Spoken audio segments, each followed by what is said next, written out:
Foi na noite de domingo, 25 de maio.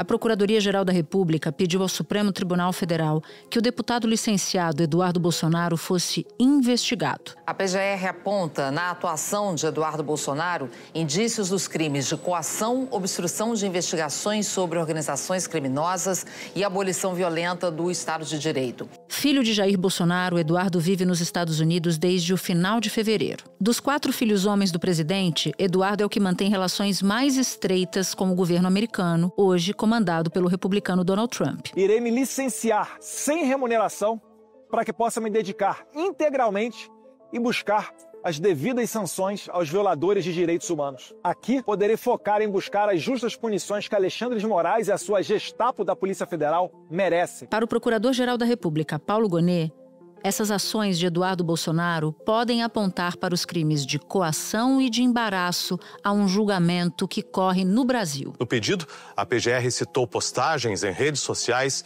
e entrevistas do parlamentar para afirmar que Eduardo Bolsonaro, que está de licença da função, está buscando obter do governo de Donald Trump sanções contra integrantes do STF.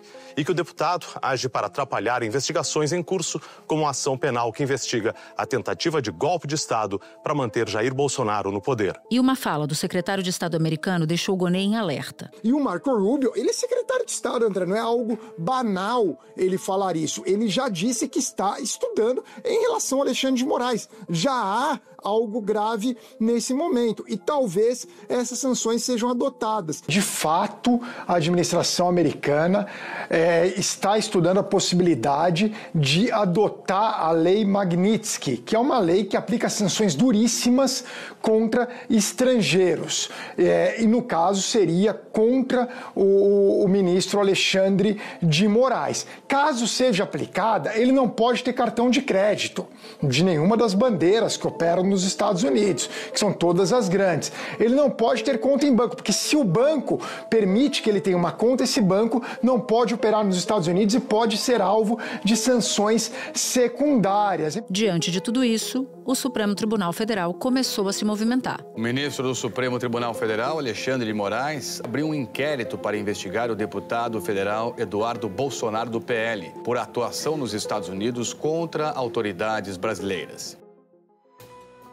Da redação do G1, eu sou Natuzaneri e o assunto hoje é a ameaça de sanção dos Estados Unidos a Alexandre de Moraes. Um episódio para explicar o que a ida de Eduardo Bolsonaro aos Estados Unidos tem a ver com a fala do secretário de Estado de Donald Trump e quais os possíveis reflexos de uma sanção contra um ministro do Supremo em meio ao julgamento de uma ação penal.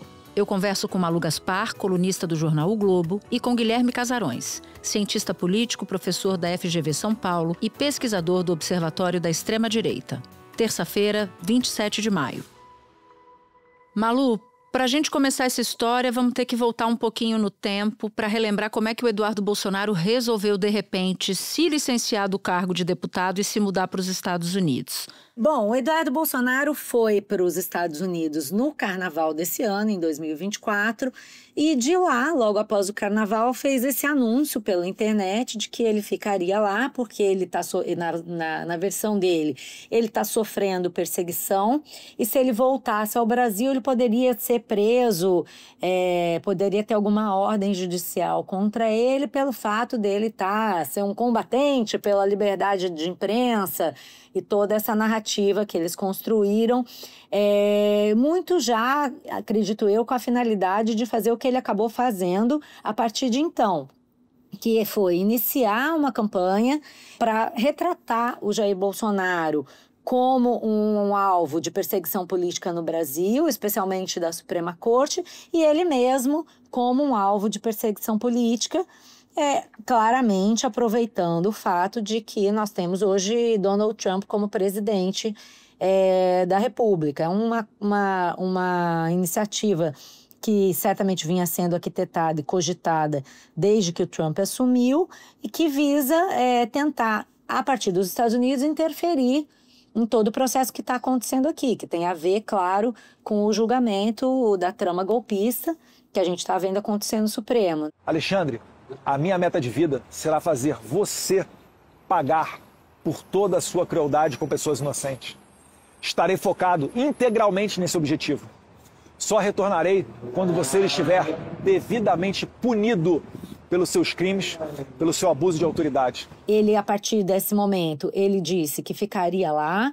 Inicialmente falou que ia pedir asilo político, mas hoje o que a gente sabe é que ele não tomou nenhuma providência nesse sentido e muito provavelmente vai voltar. O presidente do PL, o Valdemar da Costa Neto, disse que assim que acabar a licença dele como deputado, ele volta para o Brasil. Então, é mais um sinal de que ele foi lá criar esse fato, né? E fazer uma articulação com base em medidas legislativas e também do executivo, do governo Trump, para tentar constranger o Supremo a dar algum passo atrás, a recuar em alguma das medidas que já foram tomadas contra o bolsonarismo aqui no Brasil, né? Bom, aí a gente chega no pedido de investigação feito pela Procuradoria-Geral da República, apontando coação de autoridades por parte de Eduardo Bolsonaro. Um dos argumentos usados pela PGR, Malu, diz o seguinte, está aqui no texto do pedido da PGR.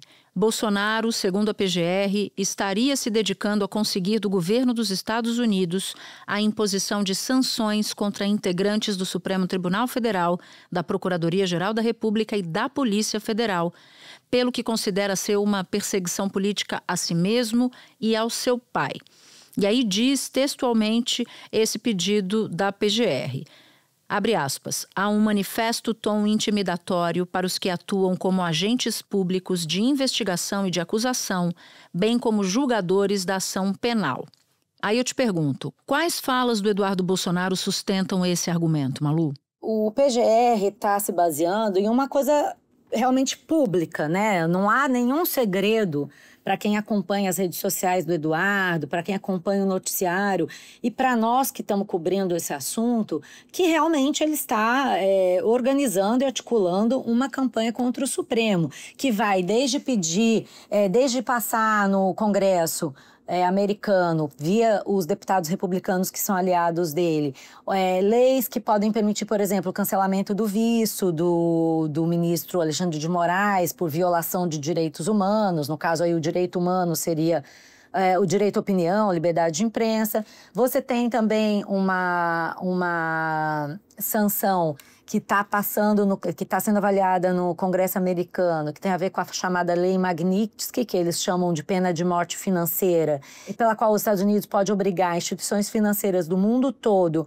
a congelar ativos, a fechar contas, a tirar cartão de crédito de pessoas que os Estados Unidos classificam como violadoras de direitos humanos. E aí eles tentam colocar o Alexandre de Moraes nisso. Ou até simplesmente pedir para o Departamento de Estado cancelar o visto ou barrar a entrada do Alexandre de Moraes nos Estados Unidos. Isso tudo foi feito de forma bem clara. O Eduardo Bolsonaro colocou fotos nas redes sociais de reuniões com os republicanos, viajou, fez discursos, mandou cartas, não só ele, como os aliados dele lá nos Estados Unidos, que são o Paulo Figueiredo, que é um blogueiro, jornalista que tem um canal no YouTube, que é um dos réus pela trama golpista no Supremo, e o Alan dos Santos, que é outro blogueiro que também está elencado como indiciado no inquérito de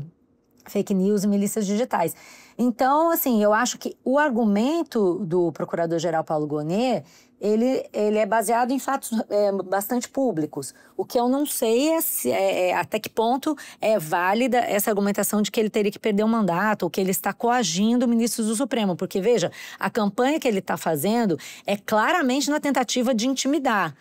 Mas será que isso já é uma coação? Isso aí vai caber ao Supremo e ao relator julgar. O Paulo Gonet comunicou na semana passada a equipe dele, depois que Eduardo Bolsonaro fez falas dizendo que quanto mais o processo contra o pai dele na primeira turma do Supremo andar, maior será a pressão sobre o relator do processo, que também é Alexandre de Moraes. Para Paulo Gonet, isso a tipificação é coação no curso do processo, que é o quê? Você ameaçar o juiz que está tocando uma investigação com sanções para que ele não faça.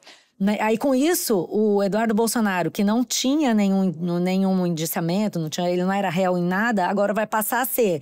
Então, se por um lado você tem realmente uma medida que o Procurador-Geral da República acha que é justificável, por outro lado, você está provando a tese do Eduardo por atraso, de forma atrasada, né? Mas o fato é que ele foi para lá dizendo que seria processado e aí ele cavou um processo. Bom, aí nesta segunda-feira também, que é quando a gente grava, o presidente do Supremo distribuiu o caso para o ministro Alexandre de Moraes. E não fez isso porque ele queria, fez isso porque Moraes é o relator prevento. No jargão, isso significa que o Moraes é uma espécie de imã para assuntos correlatos à tentativa de golpe, a inquérito de milícias digitais, tudo acaba indo para Alexandre de Moraes. E aí, queria a tua avaliação sobre isso. Caberia aí um argumento de impedimento. Você tá dando a relatoria de um processo para uma pessoa que, em tese, não teria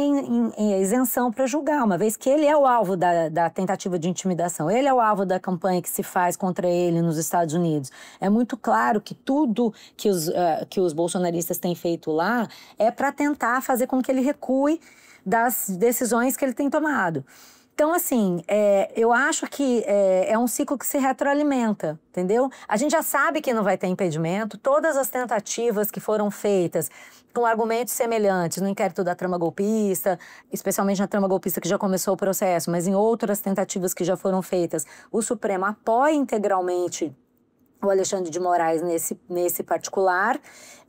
Só que com isso, ele meio que prova a tese de quem está lá fora, dizendo que existe todo um processo direcionado para que eles sejam indiciados, se tornem réus e condenados. O ministro permitiu que o deputado, que está licenciado da Câmara e morando nos Estados Unidos, preste esclarecimentos por escrito.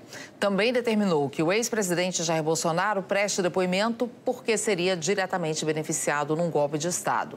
Eduardo Bolsonaro afirmou numa rede social que a PGR age politicamente. Eu não sou especialista, eu sou jornalista, estou falando do ponto de vista estratégico. Eu acredito que essa decisão, apesar de você ter toda a questão criminal que vai ser julgada, a decisão de dar ao Alexandre de Moraes essa relatoria, ela é uma decisão que politicamente vai causar problemas ao Supremo. Ela só perpetua o argumento dos bolsonaristas, quando muito provavelmente, se você desse essa relatoria para algum outro ministro, chegaria no mesmo resultado. Então, é uma tentativa de bancar e revidar de forma política uma questão que deveria estar sendo tratada de forma jurídica, até para dar mais credibilidade e legitimidade ao processo. E uma dúvida que me surgiu, como é que estão os ministros do Supremo? Estão fechados com o Alexandre ou há cisões?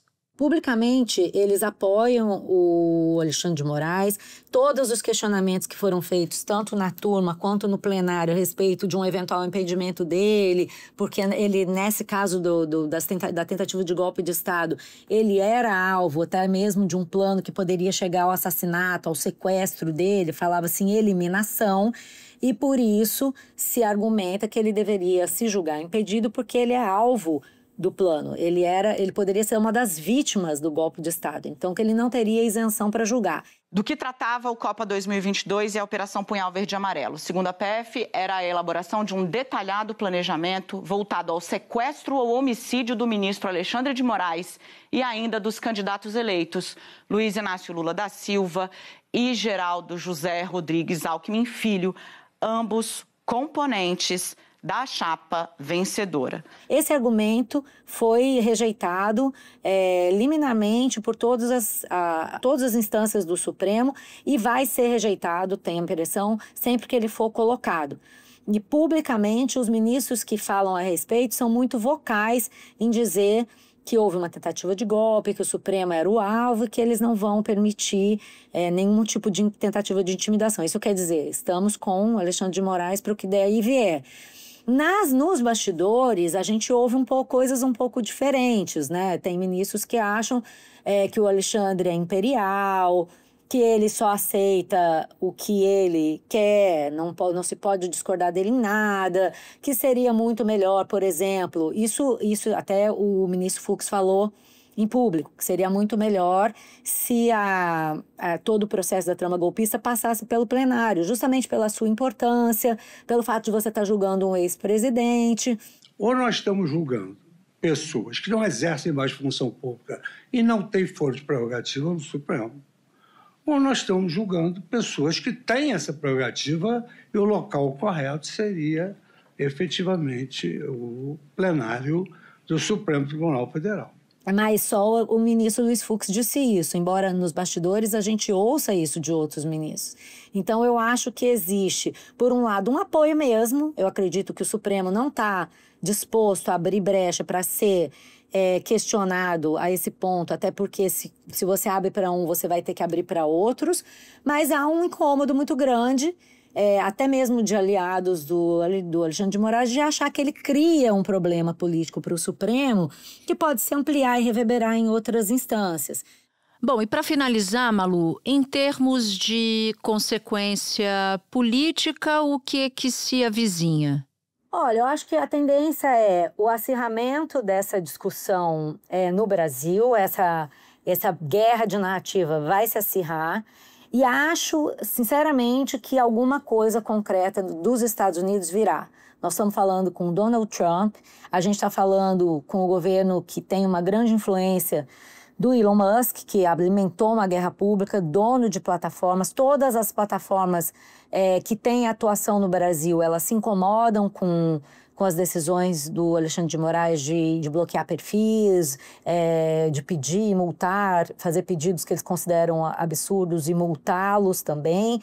Musk, que é integrante do governo de Donald Trump e dono da Rede X, sugeriu, na própria rede, sanções econômicas contra o ministro Alexandre de Moraes, no caso da rede social Rumble, em que Moraes é processado pelo grupo de mídia de Trump, acusando-o de censura.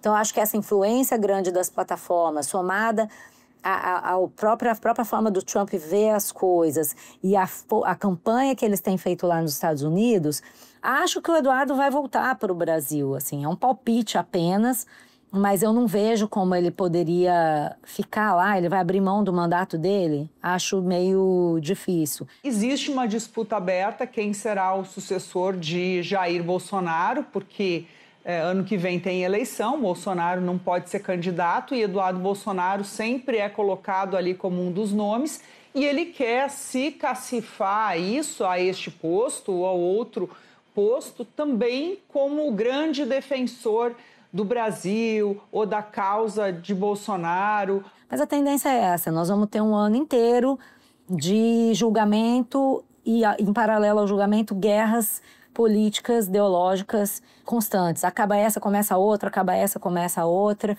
E acho que o governo americano vai ajudar no que puder, sabe? Uhum. E Alexandre de Moraes tem dito para o entorno dele que não está preocupado com uma eventual sanção que chegue contra ele no âmbito dessa lei Magnitsky, né? Ele brinca, ele faz graça com a sanção, meio que faz uma gozação aqui. Já não sei se todos os ministros estão com a mesma tranquilidade, porque tem ministros que têm casa, têm interesse nos Estados Unidos, aí já acho que pode ser que a coisa complique, mas ele mesmo tem sempre se comportado de forma, pelo menos ali para os pares, como quem não liga. Malu Gaspar, eu sei que você apertou sua agenda o máximo que você pôde para atender a gente, mas só tinha que ser com você, só podia ser com você. Obrigada, minha amiga. Você me explora, mulher, mas eu sou aqui para isso. É porque eu sou uma assunter. Eu não só gosto de falar no assunter, eu sou uma assunter, então chamou, eu venho. Espera um pouquinho que eu já volto para falar com o Guilherme Casarões. Meu caro Casarões, vamos voltar um pouquinho aqui no tempo também. Eu voltei um pouquinho no tempo com a Malu, vou voltar agora com você. Na última quinta-feira, o secretário de Estado dos Estados Unidos, Marco Rubio, estava participando de uma sessão, de uma audiência no Congresso americano e foi questionado por um parlamentar republicano sobre a possibilidade de sanções dos Estados Unidos contra Alexandre de Moraes.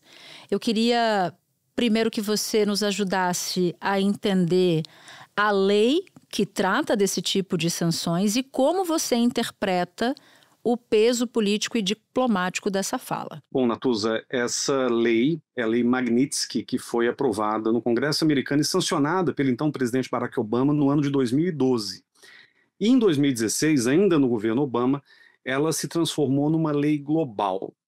O que acontece? Essa lei ela foi, inclusive, nomeada por um advogado russo, o Sergei Magnitsky, que foi preso e alegadamente torturado numa prisão russa por investigar crimes ligados à lavagem de dinheiro, corrupção na Rússia, e isso estimulou legisladores americanos a sancionar e punir pessoas que estivessem envolvidas nessa investigação e que tivessem também alguma ligação com a sua morte na prisão na Rússia.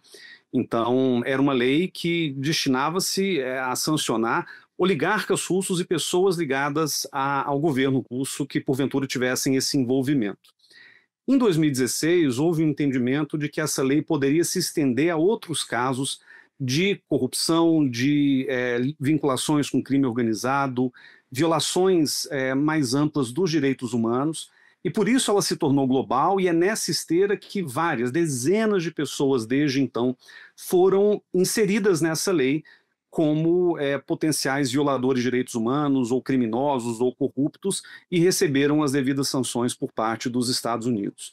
Então, a tentativa de enquadrar uma figura pública brasileira, né, o ministro do Supremo, Alexandre de Moraes, nessa lei, ela tem precedentes nos Estados Unidos, mas ela representa uma fase muito nova no relacionamento entre o atual governo Trump, né, que chegou à Casa Branca no começo desse ano, e a política nacional, política brasileira como um todo. É a primeira vez que se fala especificamente de sanções contra uma figura com poder de autoridade no Brasil. O governo brasileiro deveria fazer era, através do Itamaraty, protestar contra essa investigação que foi confirmada pelo secretário de Estado americano, que é um absurdo. Então, no campo das relações Brasil-Estados Unidos, trata-se de uma novidade que já vinha sendo antecipada pelo Eduardo Bolsonaro, pelo grupo bolsonarista, desde a vitória do Trump nas eleições do ano passado, e que agora, né, com essa possibilidade, ainda não há nada de concreto, mas o mero fato de o secretário de Estado norte-americano, Marco Rubio, ter dito especificamente que considera a possibilidade da aplicação desta lei no caso do Alexandre de Moraes, isso leva, claro, a nossa relação bilateral e institucional a um patamar muito diferente e muito perigoso. Porque tem ares de uma pressão indevida sobre uma autoridade do Supremo Tribunal Federal, do Judiciário brasileiro, né? Pelo menos assim entendeu boa parte das pessoas com quem eu falei do governo federal. E só para deixar literal a frase do Marco Rubio, ele diz o seguinte, abre aspas, isso está sob análise no momento e há uma grande possibilidade de que isso aconteça, fecha aspas. That is under review right now and it's a great possibility that will happen. E na sua avaliação, essa declaração do Marco Rubio, ela pode ser considerada um gesto isolado ou pode sinalizar uma possível mudança de postura oficial do governo americano em relação ao judiciário brasileiro? Natuza, eu confesso que eu desisti de tentar antever o que vai acontecer no governo Trump, e essa tem sido uma das estratégias do governo justamente para criar ainda mais apreensão em nível global, com relação tanto a parceiros quanto a rivais. A gente vê que o Trump ele joga muito com essa incerteza justamente para poder avançar suas agendas das mais pragmáticas às mais estapafúrdias, digamos assim. Então, é difícil saber exatamente o que isso representa. É claro que uma fala vinda de um ministro do governo Trump, o secretário de Estado, Marco Rubio, que é uma pessoa que já deu declarações, ainda na qualidade de senador do estado da Flórida, contra o Lula, contra a esquerda da América Latina, é um sujeito que tem um conhecimento relativamente profundo da realidade latino-americana, mas que tende a enquadrar toda a política da América Latina numa espécie de dualidade do bem e do mal, né, os comunistas contra as pessoas de bem. Então, há uma novidade aí que é justamente o fato de isso ter sido encampado oficialmente com uma fala de um membro do governo. A expectativa dos bolsonaristas desde a vitória do Trump no final do ano passado era essa. Até aqui, essas relações elas estavam sendo construídas muito no plano do legislativo americano, ou seja, o Eduardo Bolsonaro, que agora está nos Estados Unidos, fazendo contatos com importantes deputados norte-americanos, como Chris Smith, de Nova Jersey, o Jim Jordan, de Ohio, a Maria Elvira Salazar, da Flórida, e o Corey Mills, da Flórida também, que foi esse que fez a pergunta para o Marco Rubio na audiência da Câmara. I want to switch to Brazil, if I may. Mr. Secretary, as you're certainly aware, the alarming human rights decline in Brazil. They're now doing is imminent politically motivated imprisonment of former President Bolsonaro. Então, essas figuras estavam sendo mobilizadas, inclusive desde o final do ano passado, vinham propondo legislações justamente para mirar o Alexandre de Moraes e para tentar imputar sobre ele ali um crime de violação de liberdade de expressão, que poderia levar a uma ideia de violação mais ampla dos direitos humanos. Então, o fato disso ter chegado agora na voz de um membro de primeiro escalão do executivo pode indicar uma mudança de postura. Agora, o que a gente não sabe é o quão dedicado ou investido está Donald Trump com relação a essa agenda. A gente tem alguns indícios de que ele tem algum interesse no Brasil, dado o fato de que o Marco Rubio agora fez esse pronunciamento, dado o fato de que o Elon Musk, que ainda é membro formal, ainda que esteja meio sumido, ainda é membro do governo Trump. O Elon Musk ele tem uma espécie de rixa, de vingança pessoal com Alexandre de Moraes.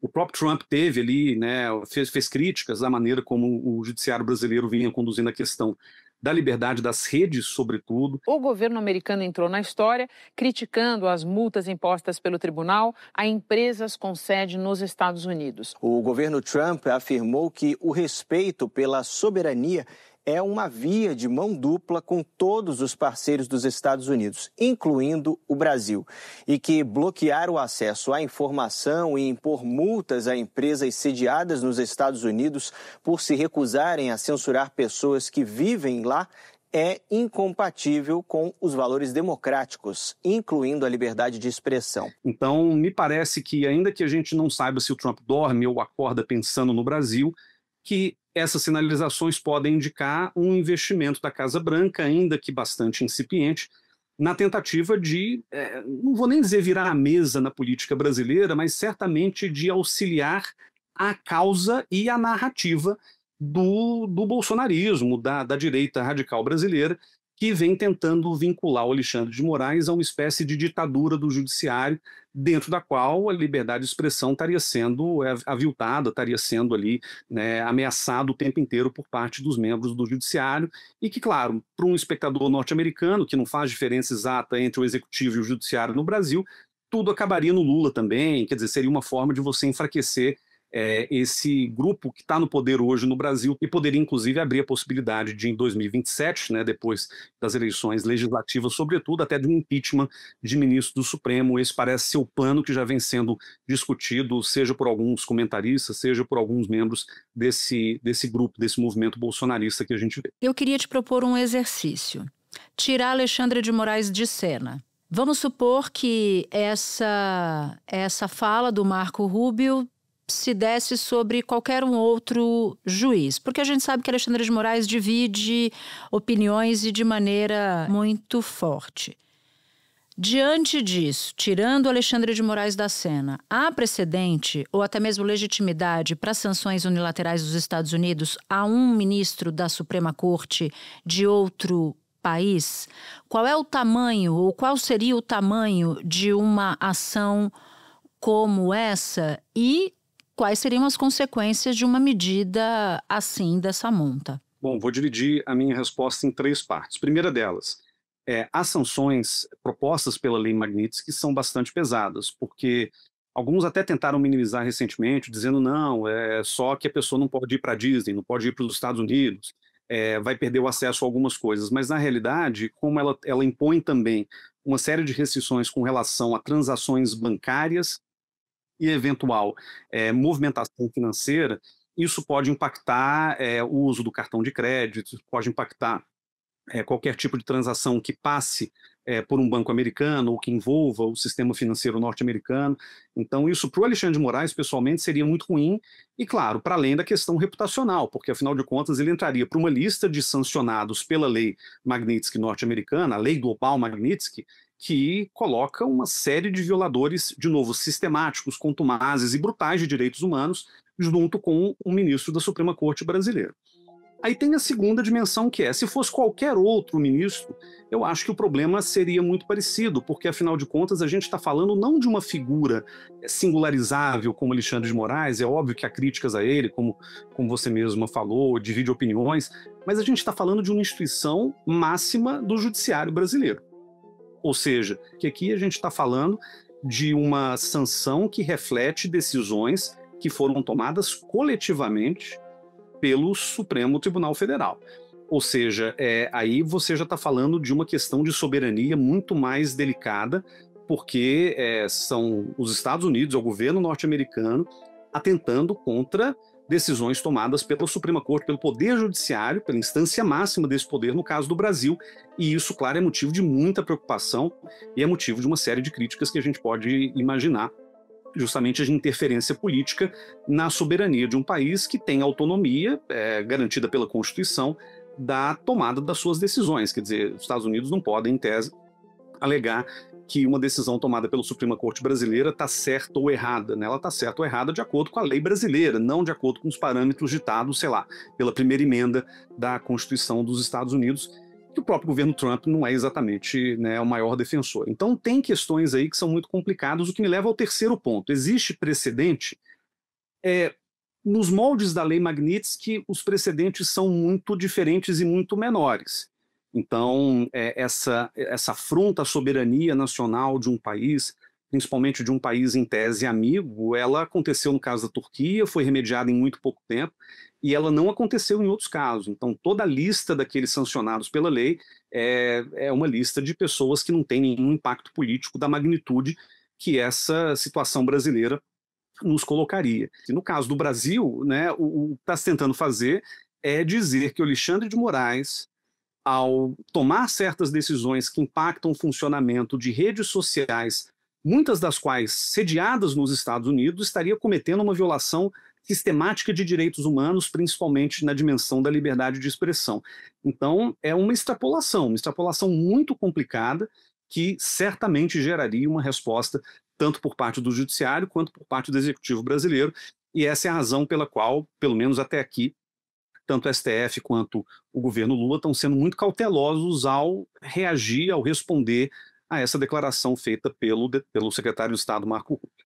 Eu conversei com um diplomata brasileiro importante que me disse o seguinte: olha, agora não é o momento de esgrima pública, agora é o momento de diplomacia mesmo, mas dessas das mais reservadas, de estabelecer conversas para evitar uma configuração de uma decisão assim que sim tenderia a abalar as relações entre Estados Unidos e Brasil. Na sua avaliação, como é que tem que ser a resposta do governo brasileiro a esse caso? Como deve ser a reação do governo brasileiro a esse caso?